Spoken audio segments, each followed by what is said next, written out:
Hello दोस्तों, जोहार, नमस्कार, प्रणाम, सत श्री अकाल, अस्सलामो अलैकुम, आदाब। कैसे हैं आप सब? उम्मीद है आप अच्छे होंगे। आज है 5 अक्टूबर 2024, दिन शनिवार, बांग्ला 18 असिन, और आज हम हर रोज की तरह फिर से हाजिर हैं झारखंड के तमाम छोटी बड़ी खबरों के साथ। इससे पहले अभी तक आपने B2B news Jharkhand news channel को सब्सक्राइब नहीं किया है तो सब्सक्राइब कर दीजिए, ताकि झारखंड में होने वाली तमाम छोटी बड़ी खबरों से अपडेट रहें और जानकारी से अवगत हो सकें। तो चलिए बात करते हैं, तमाम छोटी बड़ी खबरों पर नजर डालते हैं। दुर्गा पूजा में मौसम रहेगा बेरहम, रांची में फिर शुरू हो रहा बारिश का दौर।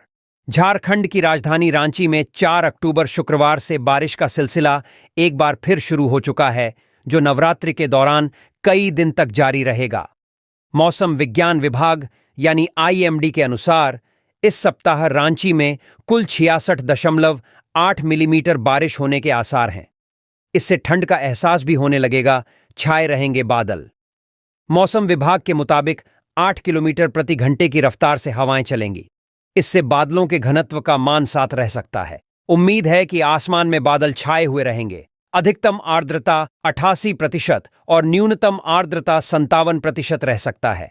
9.0 किलोमीटर प्रति घंटे की रफ्तार से उत्तरी पश्चिमी हवाएं भी चल सकती हैं। आज 5 अक्टूबर को बारिश से घटेगा तापमान। आज 5 अक्टूबर को रांची में बारिश होने के आसार हैं। मौसम विभाग ने कहा है कि आज 5 अक्टूबर को 2.6 मिलीमीटर वर्षा हो सकती है। अधिकतम आर्द्रता 89% और न्यूनतम आर्द्रता 62% रह सकता है। 7.0 किलोमीटर प्रति घंटे की रफ्तार से हवाएं भी चल सकती हैं। हालांकि इस दिन आसमान साफ रहेगा। 6 अक्टूबर को होगी अच्छी खासी बारिश। 6 अक्टूबर को रांची में अच्छी खासी बारिश होने की उम्मीद है। इस दिन 16.7 मिलीमीटर वर्षा हो सकती है। वर्षा की वजह से अधिकतम तापमान में मामूली गिरावट आएगी और इसके 31.1 डिग्री सेल्सियस रहने की उम्मीद है। अधिकतम आर्द्रता 95% और न्यूनतम आर्द्रता 65% रह सकता है। उत्तरी पूर्वी हवा चलेगी, जिसकी रफ्तार 7 किलोमीटर प्रति घंटे हो सकती है। 7 अक्टूबर को भारी बारिश। 7 अक्टूबर रविवार से अधिक वर्षा होगी। रांची में 46.7 मिलीमीटर वर्षा होने का अनुमान है। अधिकतम तापमान घटकर 29.5 डिग्री सेल्सियस रह जाएगा, जबकि न्यूनतम तापमान बढ़कर 22.7 डिग्री सेंटीग्रेड हो जाने का अनुमान है। अधिकतम आर्द्रता 95% और न्यूनतम आर्द्रता 71% रहने की संभावना है। 9 किलोमीटर की रफ्तार से पूर्वा हवा चलेगी, ऐसा अनुमान है। हेमंत सोरेन ने रांची को दी कांटाटोली फ्लाईओवर और धनबाद में कांको चौक विनोद बिहारी चौक गोल बिल्डिंग 8 लेन रोड की सौगात। दुर्गा पूजा के दूसरे दिन शुक्रवार को भी झारखंड के मुख्यमंत्री हेमंत सोरेन ने रांची के लोगों को एक बड़ी सौगात दी। CM हेमंत सोरेन ने बहुप्रतीक्षित कांटाटोली ओवरब्रिज का उद्घाटन किया। कांटाटोली फ्लाईओवर के उद्घाटन के साथ ही इस पर वाहनों का आवागमन भी शुरू हो गया। लोगों को यह फ्लाईओवर खूब भा रहा है। लोग कांटाटोली मोड़ के पास फ्लाईओवर पर रुककर सेल्फी ले रहे हैं, वीडियो बना रहे हैं। मुख्यमंत्री हेमंत सोरेन इस अवसर पर बहु बाजार स्थित संत पॉल कैथेड्रल मैदान में आयोजित मुख्य समारोह में शामिल हुए। यहां उन्होंने कई योजनाओं का शिलान्यास एवं उद्घाटन किया। संत पॉल्स कैथेड्रल मैदान से उन्होंने कांटाटोली फ्लाईओवर, बिरसा चौक, धुरवा गोल चक्कर 4 लेन स्मार्ट पथ, रांची तथा धनबाद में कांको चौक विनोद बिहारी चौक गोल बिल्डिंग 8 लेन रोड का उद्घाटन किया। इस अवसर पर मुख्यमंत्री ने रांची में सिरमटोली कांटाटोली कनेक्टिंग फ्लाईओवर एवं सहजानंद चौक जज कॉलोनी कांके रोड फ्लाईओवर की आधारशिला रखी। उन्होंने 31 परियोजनाओं की दी सौगात। 8 अक्टूबर को लोहरदगा जाएंगी कल्पना सोरेन, मैया योजना के लाभुकों को करेंगी संबोधित। लोहरदगा में 8 अक्टूबर को मैया सम्मान योजना कार्यक्रम का आयोजन होगा। इस कार्यक्रम में झारखंड के मुख्यमंत्री हेमंत सोरेन की पत्नी और गांडेय की विधायक कल्पना सोरेन शिरकत करेंगी। यह कल्पना सोरेन का पहला लोहरदगा दौरा होगा। इस मौके पर वे मैया योजना के लाभुकों को संबोधित करेंगी। कार्यक्रम को लेकर जामुमो और इंडिया गठबंधन के कार्यकर्ताओं में उत्साह है। इसके लिए झामुमो जिला कार्यालय में बैठक हुई। इसमें कार्यक्रम की सफलता के लिए रणनीति बनाई गई। साथ ही सभी कार्यकर्ताओं को 100% भागीदारी सुनिश्चित करने की जिम्मेदारी सौंपी गई। जयराम महतो 6 अक्टूबर को जाएंगे देवघर, जनसभा को करेंगे संबोधित। झारखंड विधानसभा चुनाव की तारीखों की घोषणा जल्द हो सकती है। इसके कारण सभी प्रमुख राजनीतिक दल सक्रिय हो गए हैं। इसी क्रम में जेएलकेएम के नेता जयराम महातो भी जनसभाओं के माध्यम से अपना प्रचार अभियान तेज कर रहे हैं। 6 अक्टूबर को जयराम महातो देवघर के सारवा प्रखंड के हाई स्कूल मैदान में जनसभा को संबोधित करेंगे। यहां वे जरमुंडी विधानसभा के लोगों से समर्थन और वोट की अपील करेंगे। जेएलकेएम के महामंत्री धीरज झा ने यह जानकारी दी। उन्होंने कहा कि जयराम महातो मौजूदा भ्रष्ट सरकार के खिलाफ आवाज उठाएंगे और यह बताएंगे कि किस तरह से राज्य सरकार यहां के मूल निवासियों और आदिवासियों को धोखा दे रही है। जयराम महातो लगातार झारखंड के युवाओं के रोजगार और राज्य में संचालित कोल कंपनियों के मुख्यालय को झारखंड में स्थापित करने जैसी मांगों को लेकर संघर्ष कर रहे हैं। 6 दिसंबर तक पूरी करें चौकीदार नियुक्ति प्रक्रिया। हाईकोर्ट। झारखंड हाईकोर्ट ने राज्य सरकार को 6 दिसंबर तक राज्य में चौकीदारों की नियुक्ति प्रक्रिया पूरी करने का निर्देश दिया है। शुक्रवार को चौकीदार नियुक्ति की मांग को लेकर दाखिल विभिन्न याचिकाओं पर सुनवाई करते हुए हाईकोर्ट के न्यायाधीश जस्टिस एसएन पाठक ने यह निर्देश दिया है। प्रार्थियों की ओर से अधिवक्ता एमएम शर्मा ने बहस की। उनकी ओर से अदालत को बताया गया कि गृह सचिव ने अदालत को यह अंडरटेकिंग दी थी कि 3 महीने में नियुक्ति प्रक्रिया पूरी कर ली जाएगी, लेकिन अंडरटेकिंग देने के बाद भी नियुक्ति प्रक्रिया पूरी नहीं की गई।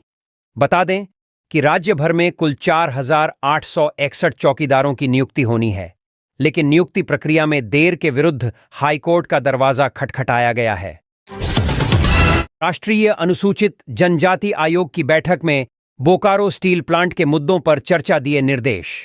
राष्ट्रीय अनुसूचित जनजाति आयोग की सदस्य डॉक्टर आशा लकड़ा और निरुपम चाकमा की अध्यक्षता में शुक्रवार को होटल बीएनआर चाणक्य में आयोग की बैठक हुई।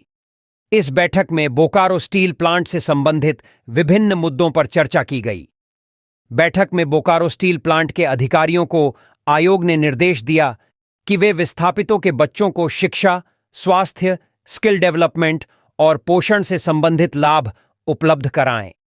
साथ ही आयोग ने बोकारो स्टील प्लांट के खाली जमीन पर संचालित स्कूलों में विस्थापितों के बच्चों को स्कूल फीस में छूट देने का निर्देश दिया। इसके अलावा आयोग ने बोकारो स्टील प्लांट से संबंधित अन्य मुद्दों पर भी चर्चा की, जिनमें शामिल हैं बोकारो स्टील प्लांट में अनुसूचित जनजाति एसटी कर्मियों की सूची और विस्तृत रिपोर्ट की मांग, बोकारो स्टील प्लांट के बोर्ड ऑफ डायरेक्टर्स में एसटी अधिकारी की अनुपस्थिति, विस्थापितों को मुआवजा देने में देरी, बोकारो स्टील प्लांट में एसटी कर्मियों को प्रमोशन न मिलना, कौशल प्रशिक्षण के लिए आईटीआई में एसटी विद्यार्थियों की संख्या की जानकारी नहीं होना।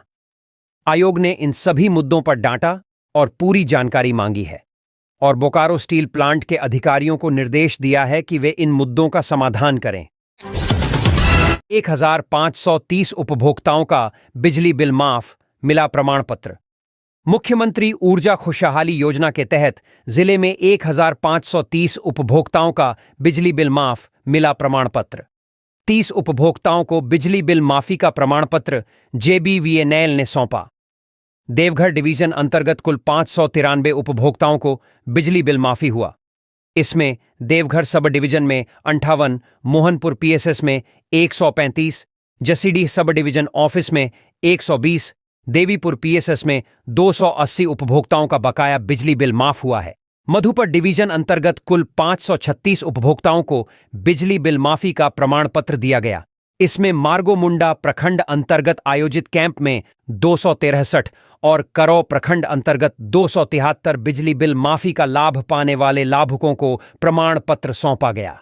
वहीं सारठ प्रखंड अंतर्गत 401 उपभोक्ताओं को बिल माफी प्रमाण पत्र प्रदान किया, जिसमें बभनगामा में 262 और तेतरिया में 139 उपभोक्ताओं ने इस योजना का लाभ उठाया।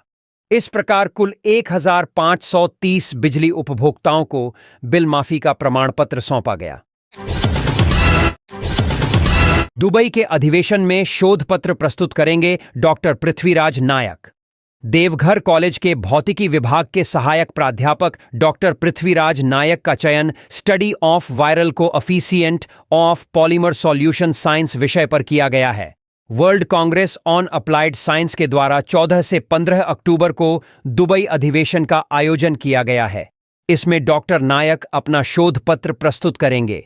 इस शोध पत्र का मार्गदर्शन इनके पर्यवेक्षक डॉक्टर विनय प्रकाश अखौरी, सहायक प्राध्यापक एसएस मेमोरियल कॉलेज रांची हैं। अधिवेशन में भाग लेने के लिए देवघर कॉलेज के प्राचार्य डॉ. अखिलेश कुमार ने डॉक्टर नायक को शुभकामना दी है। पीएम राहत कोष से इलाज के लिए 25 मरीजों को मिले 59 लाख। जानें कौन मरीज ले सकते हैं लाभ। केंद्रीय रक्षा राज्य मंत्री और रांची के सांसद संजय सेठ की अनुशंसा पर प्रधानमंत्री राष्ट्रीय आपदा राहत कोष से रांची लोकसभा क्षेत्र के 25 लोगों को गंभीर बीमारियों के उपचार हेतु लगभग 59 लाख रुपए की राशि प्रदान की गई है। यह राशि जनवरी 2024 से सितंबर 2024 के बीच संबंधित अस्पतालों को वितरित की गई है। सांसद संजय सेठ ने बताया कि यह राशि मुख्यतः किडनी, कैंसर और किडनी ट्रांसप्लांट जैसे गंभीर बीमारियों के उपचार के लिए दी गई है। इनमें से 11 लोगों को कैंसर के उपचार के लिए और अन्य को विभिन्न बीमारियों के लिए सहायता प्रदान की गई है। हर मरीज को अधिकतम 3 लाख रुपए तक की राशि दी गई है। जनता के लिए बड़ी राहत। राज्य मंत्री ने प्रधानमंत्री नरेंद्र मोदी की मानवता के प्रति संवेदनशीलता की प्रशंसा करते हुए कहा कि यह राशि जनता के लिए एक बड़ी राहत है। उन्होंने बताया कि अब गरीब इलाज के लिए चिंता नहीं करते क्योंकि प्रधानमंत्री उनके साथ खड़े हैं। यह पहली बार है जब रांची लोकसभा क्षेत्र में इतनी बड़ी संख्या में मरीजों को सहायता दी गई है। संजय सेठ ने इस कार्य के लिए प्रधानमंत्री के प्रति आभार व्यक्त किया। जानें कैसे मिलेगा योजना का लाभ। प्रधानमंत्री राष्ट्रीय आपदा राहत कोष से राशि प्राप्त करने के लिए मरीज या उनके अभिभावकों को कुछ आवश्यक दस्तावेज जमा करने होंगे, जिनमें आय प्रमाण पत्र, अस्पताल का अनुमानित खर्च, आधार कार्ड, 2 पासपोर्ट साइज फोटो, सांसद का अनुशंसा पत्र और एक आवेदन पत्र शामिल हैं। इसके अलावा संबंधित अस्पताल का पीएम राहत कोष से संबद्ध होना भी अनिवार्य है। आवेदन के 40 दिन के भीतर पीएमओ की समिति राशि स्वीकृत कर संबंधित अस्पताल को भेज देती है। कस्तूरबा आवासीय विद्यालय में बेटी बचाओ बेटी पढ़ाओ जागरूकता कार्यक्रम। हजारीबाग कस्तूरबा आवासीय विद्यालय इचाक हजारीबाग में आज बेटी बचाओ बेटी पढ़ाओ के तहत एक जागरूकता कार्यक्रम का आयोजन किया गया। इस कार्यक्रम में जिला समाज कल्याण पदाधिकारी श्रीमती शिप्रा सिन्हा ने भ्रूण हत्या, बाल विवाह, किशोरी सशक्तिकरण, बालिकाओं के स्वास्थ्य भ्रूण हत्या, सावित्रीबाई फुले योजना के ऊपर विस्तार पूर्वक जानकारी दिया गया। साथ ही फलदार पौधारोपण भी किया गया। आत्मरक्षा हेतु बालिकाओं के द्वारा जूडो कराटे का प्रदर्शन भी किया गया। इस कार्यक्रम में मुख्य रूप से जिला समाज कल्याण पदाधिकारी के अलावे कस्तूरबा की वार्डन शिक्षिकाएं, बाल संरक्षण से दीप नारायण चौधरी, यूनिसेफ XISS रांची से राजनंदिनी कुसुम कुमारी पूजा राय उपस्थित थे। सड़कों का जाल बिछाएंगे, मिनटों में शहर के एक छोर से दूसरे छोर पहुंचेंगे लोग। सीएम हेमंत सोरेन ने जोहार से सभी का आभार जताया। उन्होंने कहा कि योगदा सत्संग आश्रम का कुछ हिस्सा दिया, जिससे कि फ्लाईओवर का सपना पूरा हो पाया। रांची शहर में एक एक इंच जमीन का महत्व है। कोई भी काम करना चुनौती से भरा होता है। लोगों का आवागमन बढ़ रहा है और आबादी भी बढ़ रही है। सड़कों के जाल बिछाने के अलावा कई चीजें व्यवस्थित की जाएंगी। फ्लाईओवर में हर किसी का योगदान है। इसकी सुरक्षा की भी जिम्मेवारी हमारी है।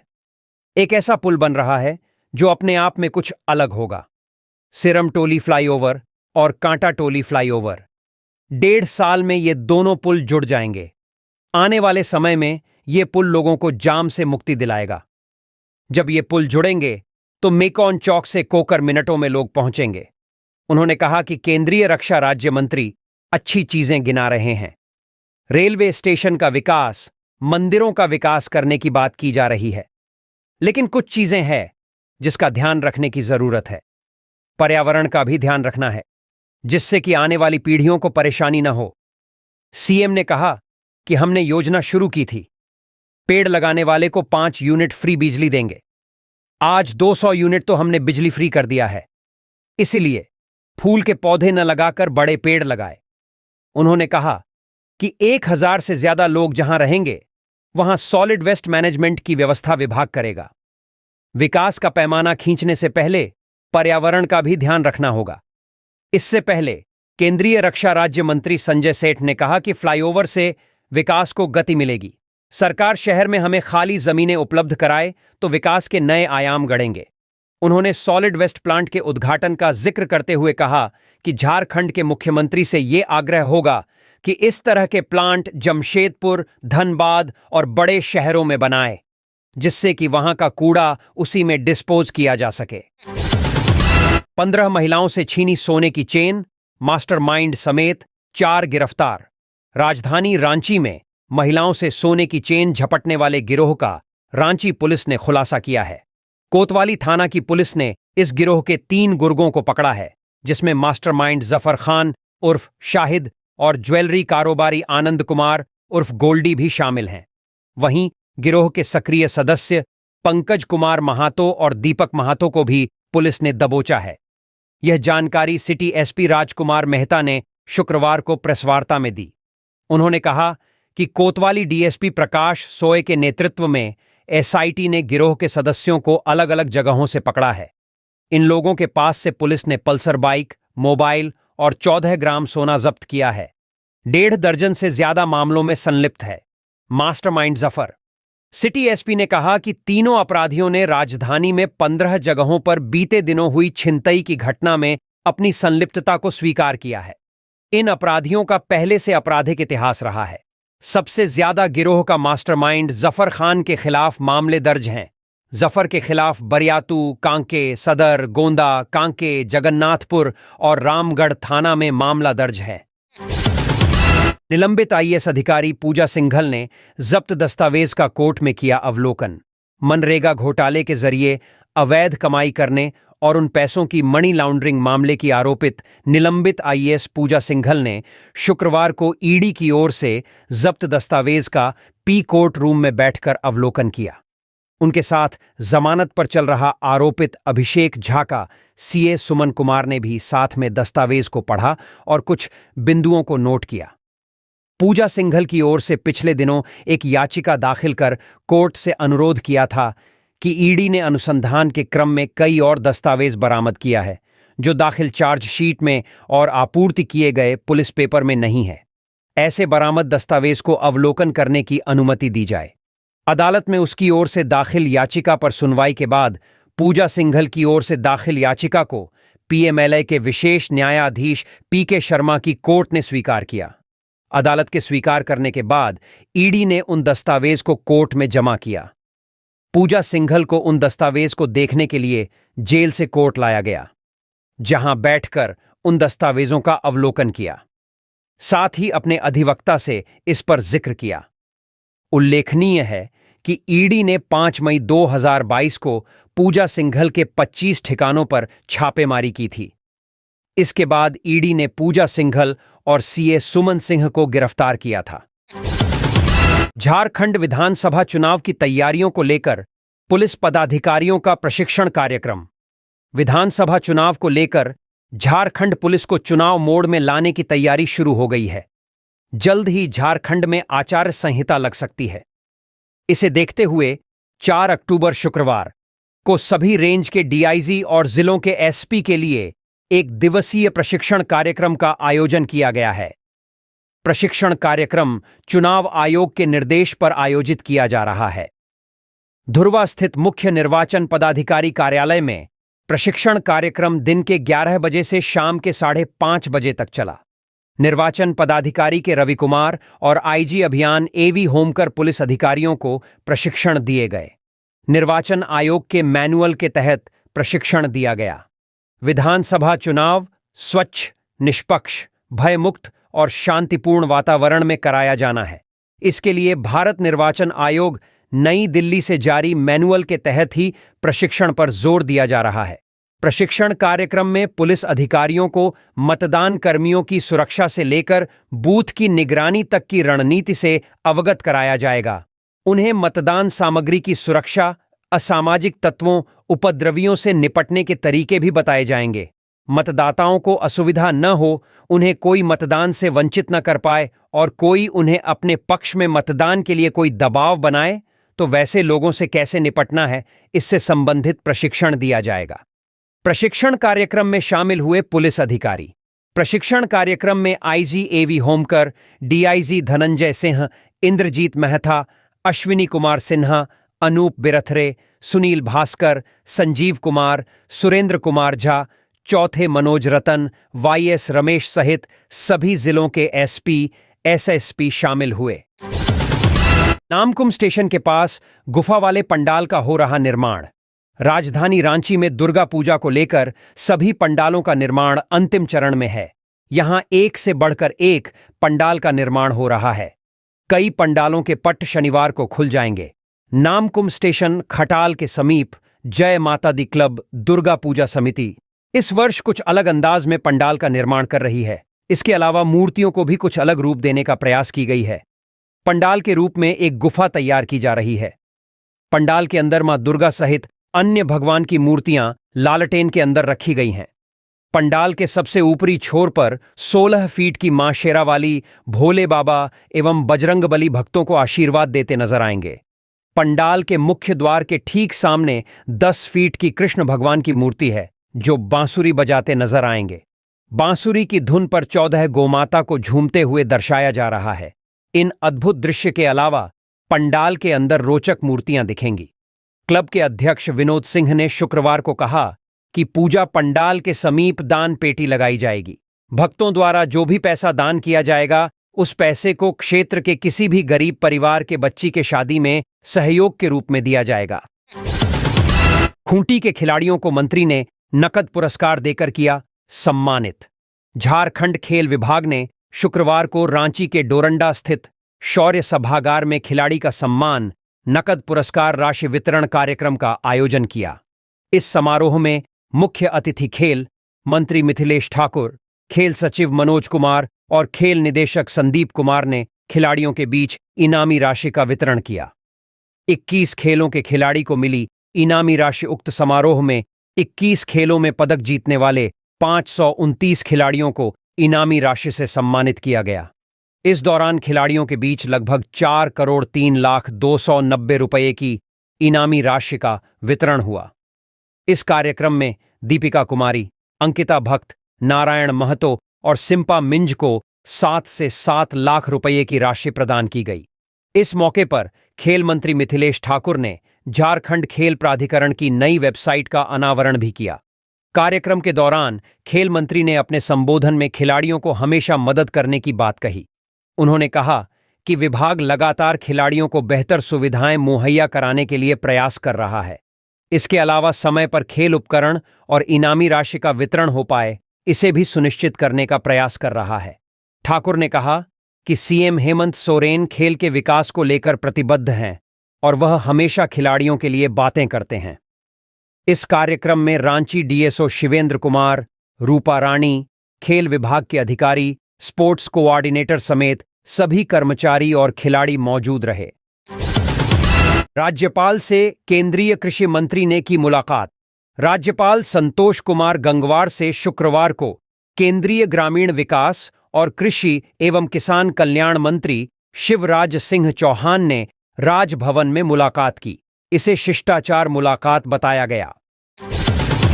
पुराने विधानसभा मैदान का पूजा पंडाल आज जनता के लिए खुलेगा। राज्यपाल संतोष गंगवार करेंगे उद्घाटन।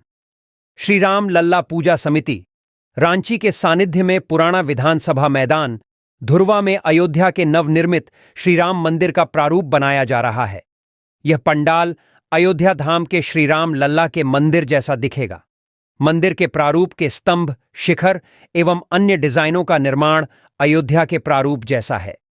पूजा पंडाल को शनिवार से जनता के लिए खोला जा रहा है। पूजा पंडाल 5 से 12 अक्टूबर तक श्रद्धालुओं के लिए खुला रहेगा। इसका उद्घाटन शनिवार सुबह 10 बजे राज्यपाल संतोष गंगवार करेंगे। इस मौके पर रक्षा राज्य मंत्री संजय सेठ, विधायक सीपी सिंह और नवीन जायसवाल के अलावा अन्य गणमान्य लोग मौजूद रहेंगे। यह जानकारी समिति के अध्यक्ष अशोक चौधरी ने शुक्रवार को संवाददाता सम्मेलन में दी।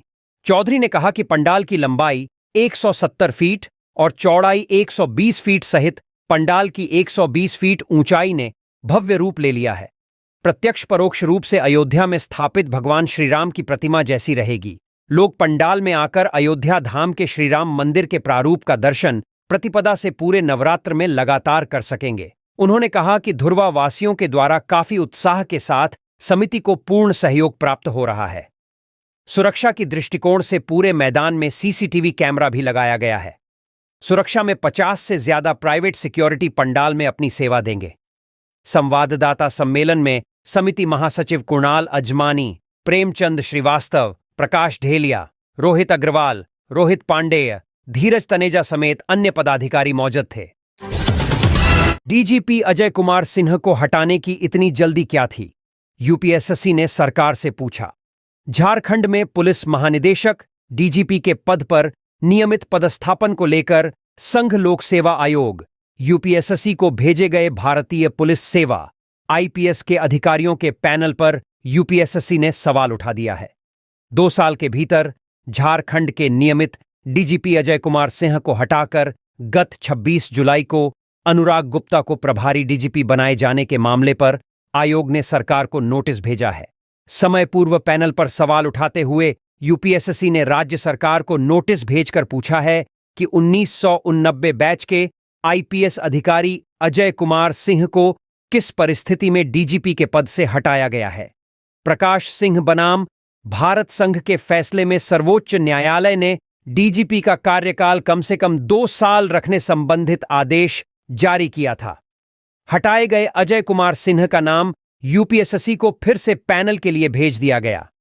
यूपीएससी ने पूछा है कि सर्वोच्च न्यायालय के आदेश का अनुपालन क्यों नहीं हुआ। राज्य सरकार ने नियमित डीजीपी के लिए भेजे थे 4 नाम। राज्य सरकार ने झारखंड में नियमित डीजीपी के लिए यूपीएससी को 4 आईपीएस अधिकारियों के नाम पैनल में भेजे थे। इनमें 1989 बैच के आईपीएस अधिकारी अजय कुमार सिंह, 1990 बैच के आईपीएस अधिकारी अनिल पाल्टा व अनुराग गुप्ता तथा 1992 बैच के आईपीएस अधिकारी प्रशांत सिंह का नाम शामिल है।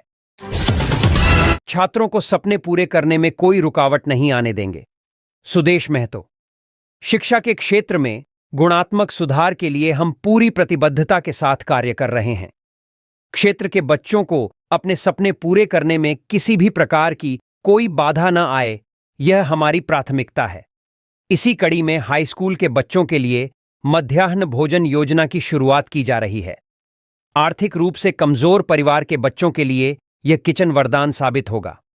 उक्त बातें सिल्ली विधायक सह आजसू पार्टी के केंद्रीय अध्यक्ष सुदेश कुमार महतो ने 9वीं से 12वीं तक के छात्र छात्राओं के लिए युवा मध्याह्न भोजन योजना के शुभारंभ कार्यक्रम में कहीं। इस योजना के तहत सिल्ली विधानसभा क्षेत्र के 9वीं से 12वीं तक के विद्यार्थियों को गुणवत्तापूर्ण पौष्टिक आहार उपलब्ध कराया जाएगा। इसका संचालन प्रगति प्रयास फाउंडेशन के द्वारा किया जाएगा। उन्होंने कहा कि विद्यार्थियों को शुल्क बस सेवा, स्टूडेंट एक्सप्रेस, शुल्क उड़ान coaching centre, smart class, VR lab जैसी सुविधाएं मिल रही हैं। हमारी तैयारी शिक्षा के क्षेत्र में जल्द नए और व्यापक बदलाव लाने की है।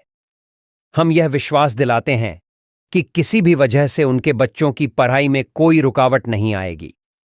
मौके पर उपस्थित प्रगति प्रयास फाउंडेशन के चेयरपर्सन अंकित जैन ने कहा कि आज सिल्ली स्टेडियम के समीप स्थापित यह किचन सुदेश की सोच का नतीजा है। युवा मध्याह्न भोजन योजना से 9वीं से 12वीं में पहुंचने वाले सिल्ली विधानसभा क्षेत्र के 5000 से अधिक बच्चों को सीधा लाभ मिलेगा। इस योजना के तहत देश में पहली बार 11वीं और 12वीं के विद्यार्थियों को मिड डे मील मिलेगा। सिल्ली स्टेडियम के पास बने मेगा किचन में खाना पकाया जाएगा और फिर यहां से पूरे विधानसभा क्षेत्र के विभिन्न हाई स्कूलों में यह खाना गर्मा-गर्म पहुंचाया जाएगा।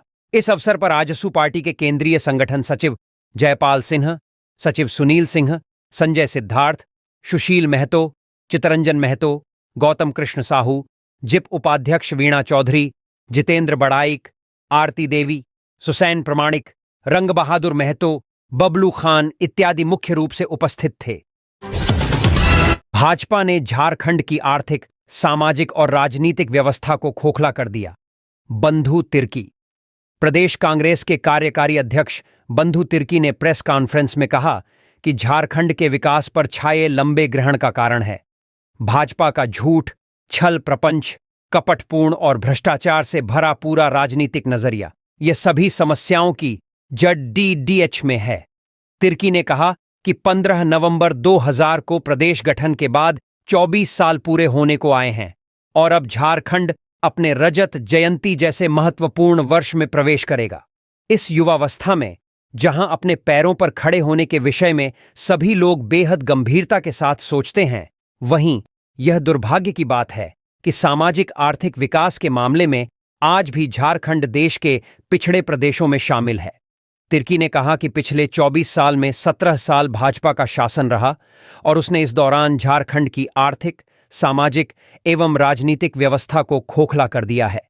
उन्होंने कहा कि अपने शासनकाल के दौरान भाजपा के प्रत्येक मुख्यमंत्री ने केवल भ्रष्ट और वैसे बाहरी तत्वों को प्रोत्साहित किया जिनका झारखंड गठन के आंदोलन के साथ साथ यहां के समाज, राजनीति और विकास से कोई भी भावनात्मक लगाव नहीं था।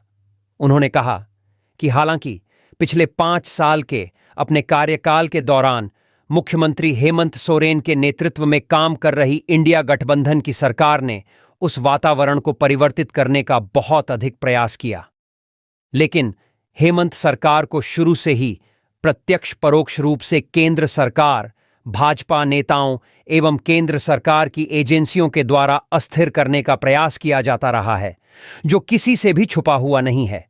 तिर्की ने आगे कहा कि प्रधानमंत्री नरेंद्र मोदी अपनी प्रत्येक यात्रा के दौरान झारखंड से हजारों करोड़ रुपये की योजनाओं का शिलान्यास या उद्घाटन करते हैं। पिछले 2 अक्टूबर को भी हजारीबाग में उन्होंने 83,000 करोड़ रुपये की योजनाओं का शिलान्यास या उद्घाटन किया, लेकिन उसमें से अधिकांश योजनाएं राष्ट्रीय स्तर की हैं जो अन्य प्रदेशों में स्थापित की जाएंगी। भाजपा नेताओं और विशेष रूप से केंद्र सरकार को यह बताना चाहिए कि उस 83,000 करोड़ या पहले की लाखों करोड़ों रुपए की उन योजनाओं में से कितने का लाभ झारखंड के आदिवासियों, मूलवासियों और यहां के लोगों के हित में होगा। कमलेश सिंह ने थामा बीजेपी का दामन, बाबूलाल ने दिलाई पार्टी की सदस्यता। पलामू जिला के हुसैनाबाद विधानसभा क्षेत्र से एनसीपी अजीत पावर गुट के एकमात्र विधायक कमलेश कुमार सिंह शुक्रवार को भारतीय जनता पार्टी में शामिल हो गए। प्रदेश कार्यालय में आयोजित एक समारोह में उन्होंने भारतीय जनता पार्टी की सदस्यता ग्रहण की। कमलेश सिंह 25 वर्षों से एनसीपी के साथ जुड़े हुए थे। उन्होंने इस पार्टी से अपना नाता तोड़ दिया और भारतीय जनता पार्टी में शामिल हो गए।